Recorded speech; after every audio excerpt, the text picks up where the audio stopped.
Banjir merendam 10 desa di Ulegle, Kecamatan Bandar 2, Pidijaya.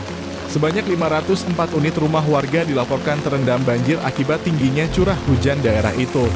Kepala Bidang Darurat dan Logistik Badan Penanggulangan Bencana Daerah Pidijaya, Sulaiman Karyadi, Sabtu 27 Januari 2024 mengatakan, air mulai mengenangi pemukiman warga sekira pukul 18.15 waktu Indonesia Barat menjelang waktu maghrib kemarin.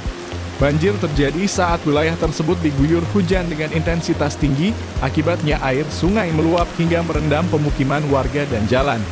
Sulaiman menyebutkan 10 desa di kawasan Ulegle yang mengalami banjir yakni Gampong Kutakrung, Hasan Kumbang, Green Bungong, Meko Mugit. Selanjutnya Meko Putang, Meranda Alu, Meko Buloh, Meko Dayah, Uteun Bayu, dan Gampong Belang Mirul.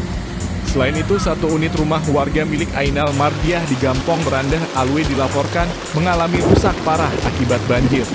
BPBD masih melakukan update data dampak banjir di lokasi dan berharap kondisi cepat kembali normal. Saat ini banjir telah surut, tidak ada korban jiwa dalam musibah itu, dan berdasarkan laporan pihak kecamatan tidak ada warga yang mengungsi akibat banjir tadi malam.